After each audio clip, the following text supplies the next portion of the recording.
We continue now at the top of Daf Ayin Beizam and Beizam Maseches Yevamas. This is Yevamas Daf 72b. The Brisa here continues with Rabbi Elazar bar Shimon's opinion. He says in the situation where you're giving the bris milah in the proper time on the 8th day, so ein nemolin ela biyom. So then the bris milah has to take place during the daytime hours. But shelo bismanu. But anytime you're giving a bris milah and it's not on the 8th day, like all the cases that were listed in the Brisa, nimolin biyom uvalayla. So then the Brisa, then the bris milah rather can take place either during the day or at night time. And so the Gemara now says, my lav, is it not? What is the machlokas tanoim over here in this brisa about whether you have a case of a situation again where you're having a bris milah not on the 8th day? Does it have to be during the day or could it be at night as well? What is the machlokas? B'hakam iflagi, the machlokas is this exact issue. The mar savar moshach doraisa, umar savar moshach derabanan. We had an issue before when a person is moshach, meaning when the arl is pulled down over the area of the bris milah. So in such a situation, do we consider that person requires a bris milah on a doraisa level or a derabanan level? And that's exactly the issue over here. If you hold that there's a doraisa requirement for the bris milah, so then you're going to say that it has to be during the daytime hours. But if you hold it's only a midrabanan requirement, so then it could be at night as well. But the Gemara says that doesn't make any sense. V'tizbar, is that logical? One of the other cases listed was katan sha'avar zmano. Let's say you had a katan where you didn't give the bris on the 8th day, it's already past the 8th day, so we had that case also as a machlokas, whether or not it has to be during the day or it could be night as well. But mi'ikol aman damar derabanan, does anyone think that katan sha'avar zmano only needs to get a bris milah on a derabanan level? Of course that's doraisa. Clearly this machlokas takes place regardless of whether the requirement is a doraisa or derabanan. And so the Gemara says, Ella rather, the kuli alma moshach derabanan. Really, everybody agrees that by moshach, the requirement to get a bris milah is only miderabanan. V'katan shavar zmano doraisa, and everybody agrees that a katan shavar zmano, the requirement is doraisa. V'hacha b'hacha miflgi. And here in this brisa, the machlokas is as follows: Mar savar, one holds darshinan uvayom, that we make a drasha uvayom. We'll see Rashi in a moment. Umar savar lo darshinan uvayom, and the other one says we don't make this drasha of uvayom. Rashi over here says Mar savar darshinan uvayom vav yisera. The vav in this word uvayom is extra. The matzi lemichtav bayom hashmini yimol. It could just say bayom. Uchsiv uvayom leisuye mila shelo bizmana. The extra vav, that's darshaning the extra vav, teaches us even if it's not bizmana, even if it's not on the 8th day, it still has to be done during the daytime. V'yavagav the moshach mehachalo misrabi. Now, even though moshach has nothing to do with this pasuk, to hamidrabanan, because moshach we just said is only the midrabanan. Uvasar achitikon, and it was instituted later. Kevan the katan sha'avras manu misrabi. But once we say that a katan sha'avras manu is included in this pasuk, v'yavagav the shalo bizmanu, who even though it's not in the proper time, so we said that's true by the rabbanans also. So hainami tiknu rabbanan kain doraisa. Here also the rabbanan say it's like the doraisa, and uvayom comes to say it needs to be during the daytime. Umar savar lo darshin uvayom. The other one doesn't learn uvayom. V'lo gamrinan minei katan shavars manu. We don't learn katan shavars manu from there. V'nimol afilu b'laylos. Bris milah could even be at night. The kol shekain mashach the midrabbanan. Certainly mashach also could be at night. That's only a derabbanan requirement. And the Gemara continues, Ki hadi Yosef Rabbi Yochanan. It was like the story where Rabbi Yochanan was sitting. The Kadarish, and he was darshaning nosar bismano. Let's say you have nosar in the proper time when it became nosar. Eino nisraf ela b'yom. That nosar is only burned during the day. Shalo bismano. But if there was a delay, if it was a little late, nisraf bein b'yom bein b'layla. Then it can be burned whether during the day or at night. Rashi over here says, Ki hadi tanya b'tiyuvta da osvei Rabbi Elazar Rabbi Yochanan. We're about to see, Rabbi Elazar is about to ask Rabbi Yochanan a question.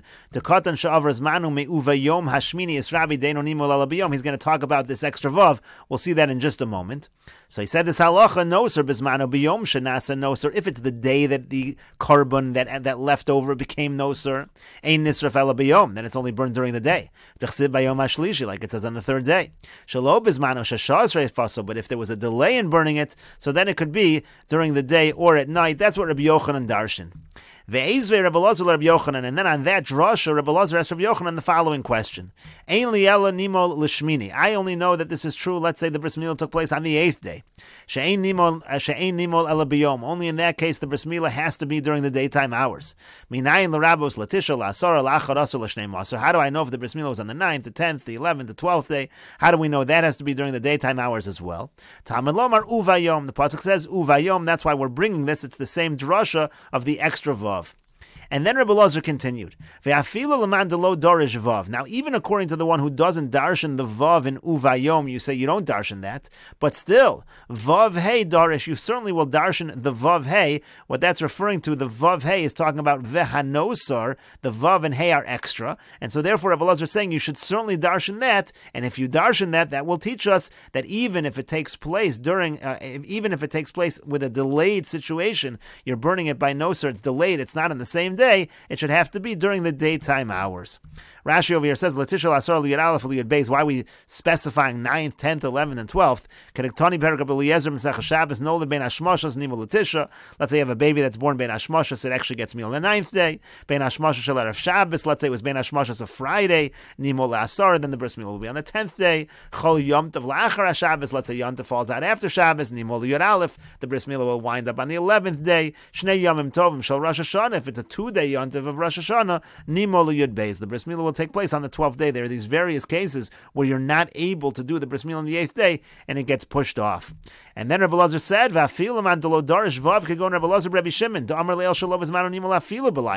are those who don't darshan the vav, like we just said above. Rebbe Elazar Rabbi Shimon holds that if you have a bris milah shelo bizmano, the milah takes place even at night. He doesn't darshan the vav, but everyone will darshan it by nosar. Vav hey kagon vehanosar ika vav hey yisera. In the word vehanosar, there's a vav and a hey that are extra, and therefore you're certainly going to darshan it and say that if the nosar is being burned and even not on the right day, still you're going to have to do it during the daytime hours.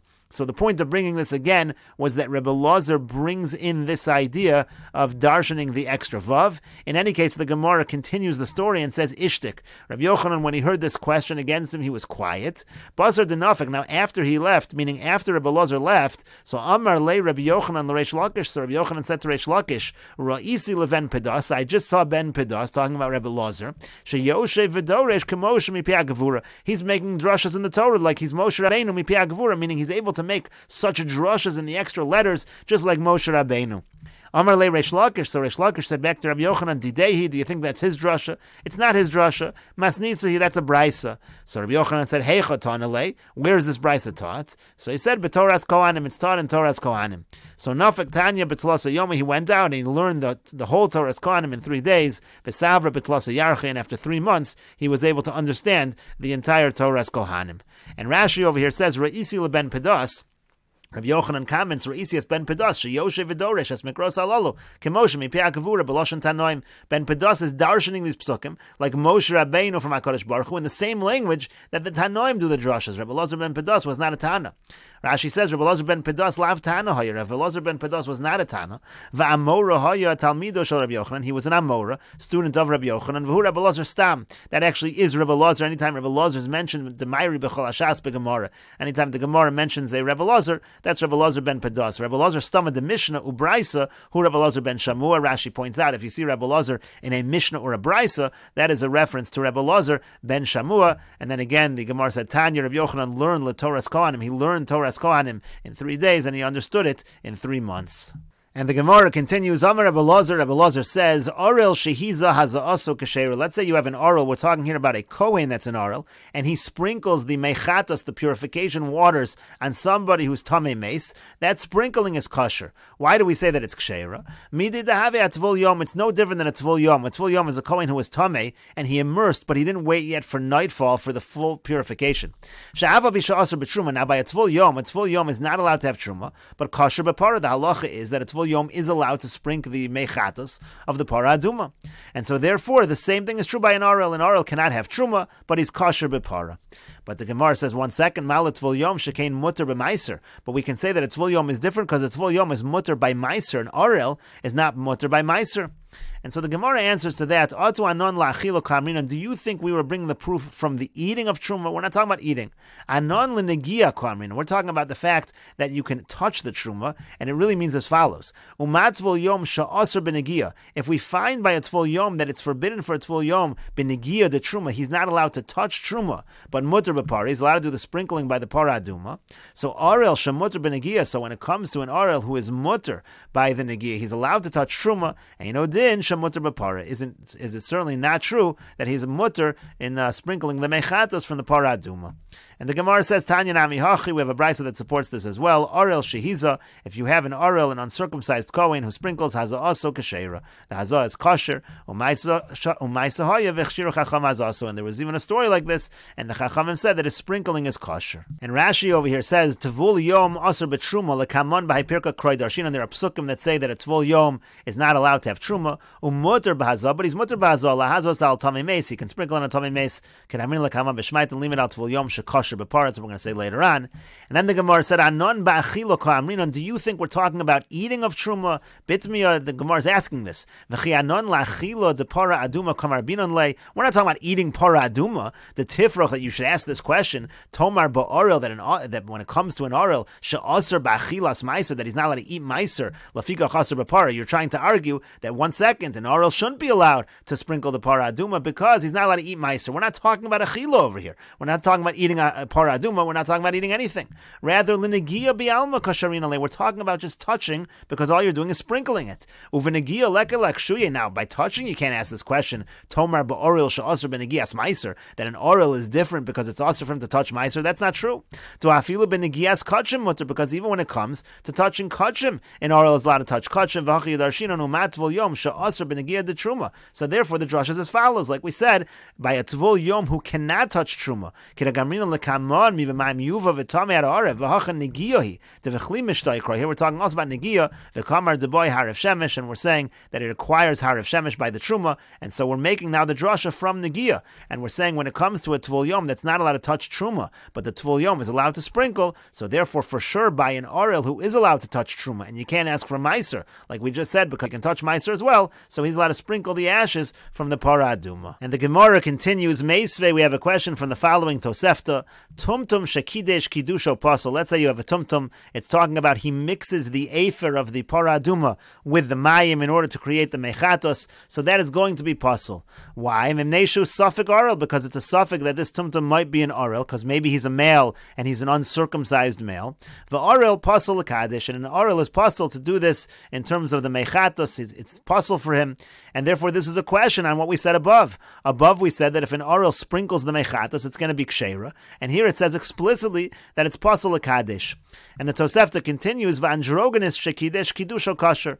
According to the Tanakama, if an androgenis who has simonim of both a male and a female, if he mixes the afer into the waters, so that's going to be kosher. As we're going to see later on, according to the Tanakama, even a woman is allowed to be mekadesh when it comes to the afer chatos, and therefore, since a woman is okay, so if we're talking about an androgenis here who had a bris milah, so if it's a male, it's fine, he had a bris milah, and if it's a female, it's also fine, because according to the Rabbanan, an isha is kashera lekadesh. And the Tosefta continues, Rabbi Yehuda, Rabbi Yehuda says, Af androgenis shekidesh kidusha psulim. According to Rabbi Yehuda, even an androgenis who's mekadesh, it's going to be pasul. Memnesha safek isha, because an androgenis might be a woman. V'isha psula milakadesh. And according to Rabbi Yehuda, an isha is psula milakadesh. So they have a machlokus by an androgenis. But again, it seems to be explicit, katani miha. Nevertheless, what does it say in this Tosefta? Oril v'safek oril, pasul milakadesh. That an oril and a safek oril, they're pasul from being mekadesh, meaning they're not allowed to mix the afer and the mayim. And therefore, again, it's a question on what we said above, that an orel is allowed to sprinkle the mechatos and be part of that purification process. And so the Gemara answers, Amar Rav Yosef. Rav Yosef says, Hai Tana Dvei Rabbi Akiva. Who this Tosefta here is following the opinion of the yeshiva of Rabbi Akiva, Demar Bilei Orel Ketame, because Rabbi Akiva happens to hold that an orel has the same status as a tame. The Tanya, as we learned in a brayso, Rabbi Akiva Omer, Rabbi Akiva says, Ish l'rabos ha'orel. It's talking over there in that pasuk about individuals who are tame and they're not allowed to have kodesh, and he learns out that comes to include an orel. And even though it's a pasuk about tuma, it comes to include an orel, meaning an orel has the same status as somebody who is tamei. Rashi over here says, Midarabi la'orel gabi tameim, from the fact that Rabbi Akiva includes orel from a pasuk that's talking about tameim, shmamina d'chi adadi ninu, you see that they're identical. And he goes further and he says, Va'afilu l'negiya de truma aser. According to this understanding, Rabbi Akiva would actually hold that an orel is not even allowed to touch truma. So your whole limud is not going to work out, because the whole limud that an orel was allowed to sprinkle the mechatos was based on the fact that the orel is allowed to touch truma. Oral is not like the Tvul Yom. The oral is better than the Tvul Yom. He can touch Truma, therefore he can sprinkle the Mechatos, but Rabbi Akiva disagrees anyway. Rabbi Akiva says, L'negia de Truma in oral is Asr, and therefore Rabbi Akiva would say the same thing over here. It wouldn't be good in terms of the Mechatos. And the Gemara continues, Amar Rava says, Hava Yosefna Kame de Rav Yosef. I was sitting in front of Rav Yosef, Vikashali, and I had a difficulty on this understanding, meaning the difficulty is, how can you say that Rabbi Akiva holds that Orel and Tameh are totally identical? Because Lo Lishtame Tana, Velisni Ha'orel V'Atame, V'Lema Rabbi Akiva, we shouldn't have it that there's no Tana anywhere that has Orel and Tameh together, and we say that it's Rabbi Akiva. In other words, we should find this somewhere listed in some kind of Brisa, or some kind of Tanaic source, that an Orel and Tameh are listed together as being identical in it, and that would be the sheet of Rabbi Akiva. As Rashi over here says, Lo l'shtamet imizad Rabbi Akiva l'chol mili Orel katameh mashvile. If it's really true that Rabbi Akiva holds an Orel is like a Tameh is identical in all halachas, so Lo l'shtamet tana bialma delisni le'inyan maga tumos Orel v'atameh ki adadi, then we should have a situation where there's a Tana that puts together the touching of Tumah, the halachas of Orel and Tameh, v'neimer Rabbi Akiva, and then we should say that Tana is Rabbi Akiva. Midolo from the fact that we don't find such a thing anywhere, so really it seems to be that it's not true. Really it seems to be that it's not that an Orel is identical to a Tameh in every respect, because we would have found such a thing. Rather, this is a specific halacha in terms of the Para Aduma. There's a certain strictness by the Para Aduma, and it's only true there. Maga Truma, Orel mutter. But when it would come to be with regards to touching Truma, it seems that an Orel is mutter. It's difficult to say that this Braisa follows some sheet of Rabbi Akiva, and it would apply to everything, including the touching of Truma. No, it seems like this Tosefta, rather not the Braisa, it seems like this Tosefta is a specific halach in Para Aduma. But the Gemara continues, V'lo, and is there no Tanaic source that puts Orel and Tameh together for halachas? V'katani, but we learned in a Braisa, Ha'orel v'Tameh, Peturim in Oriyah, that puts them together. In Orel, and somebody that's Tameh is patur from the mitzvah of Re'iyah, of going to the Beis HaMikdash and the Regel. So the Gemara says, that's no proof. Hasam over there, Mishum Demois, that's because it's disgusting. Rashi over here says, Demois lay rose ba'azara, for the Orel to show up in the Azara, that's considered mos, it's considered disgusting, and so that's an exceptional situation. And the Gemara continues, V'yazdu l'taimayu, and they follow their reasoning. Rashi over here says, V'yazdu l'taimayu, Rabbi Yehuda v'Rabbanan defligu le'el b'androgenes. Rabbi Yehuda and Rabbanan, we just saw in the Tosefta above, turning our attention to the case of androgenes. There was a machlokas by an androgenes whether he can mix the afer chatos, whether he can mix the afer with the water.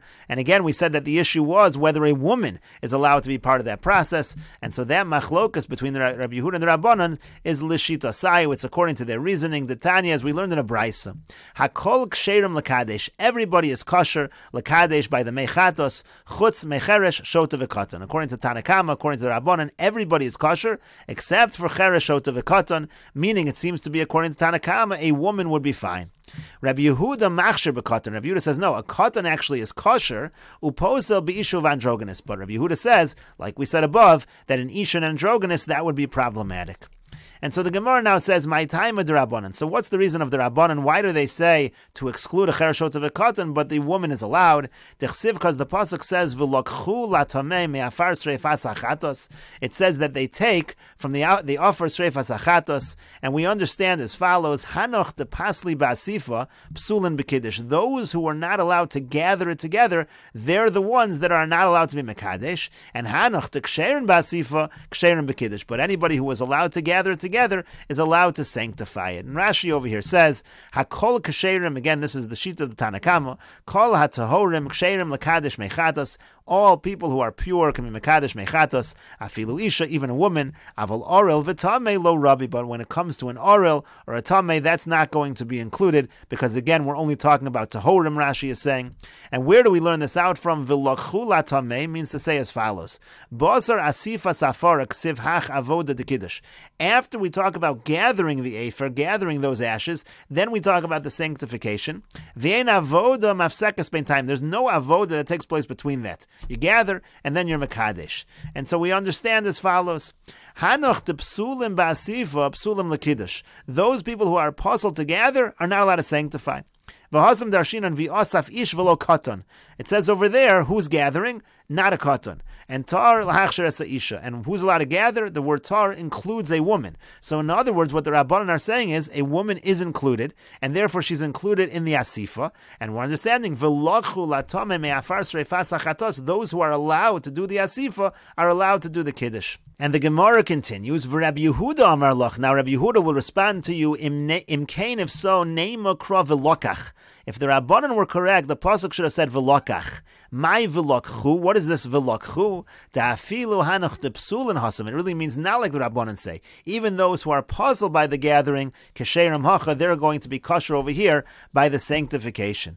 And Rashi over here says, Im kain, if so, da'ahu asifa nokat legabe mekadesh lichtov v'lokach. In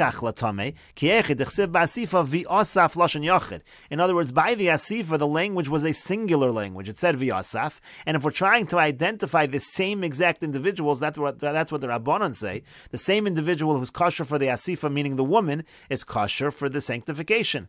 So therefore, if that was the case, as Rabbi Yehuda should have used the same language. It should have said, just like it said v'asaf, it should have said v'lakach. Then it would have meant the same individuals. The fact that it changes to plural, the fact that it says not v'lakach, but v'lakchu, indicates afilu hanach depsulin hasam. Even those who are apostle over there, says Rashi, kagon katan, meaning like a katan, we're shifting gears to say a katan might not be allowed to do the asifa, but the katan is going to be allowed to do the sanctification. That's how Rabbi Yehuda understands my v'lakchu. Again, what's v'lakchu? Afilu hanach depsulin hasam ksherim hacha. Even a katan, let's say, who can't do the asifa, is kosher over here.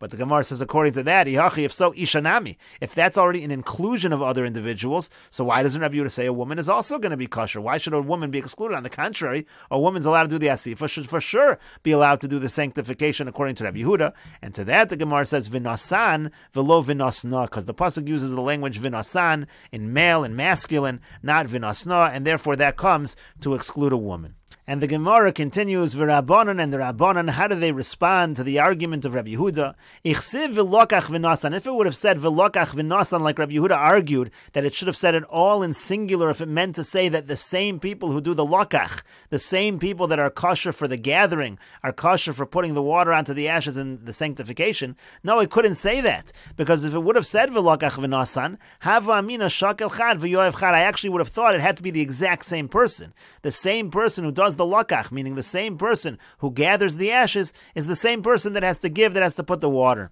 So kasav rachmana v'lakchu, that's why it says v'lakchu, to indicate that it doesn't have to be exactly the same person. That's why we need the pasuk to say v'lakchu. But again, as there's no interruption between the two avodas, the Rabbanan say that the same people who are kosher for the gathering, like we said before, they're the ones that are kosher for the kiddush. And the Rabbanan argue further, v'kasav rachmana v'lakchu v'nasnu. Now let's say it would have said v'lakchu v'nasnu, it would have said it all in plural, again, keeping it in the same form, but still that also would have been a problem. Havamina the shakli trey v'yahavi trey. I would have said there might be a requirement that there always be two people. There have to be two people who are doing the taking and two people doing the giving, meaning two doing the gathering and two people who are putting in the water. So kasav rachmana v'lakchu v'nasan, that's why the pasuk says v'lakchu and v'nasan. It changes the formulation from plural to singular to tell you dafilu shakli trey v'yoev chad, even if you have a situation where two people do the taking and one person does the giving, that's why it has that formulation. But still, again, the Rabbanan argue that the same people that are kosher for the gathering are kosher for the adding of the water, and we'll continue with this discussion in the next video on Daf Ayin Gimel Amud Aleph.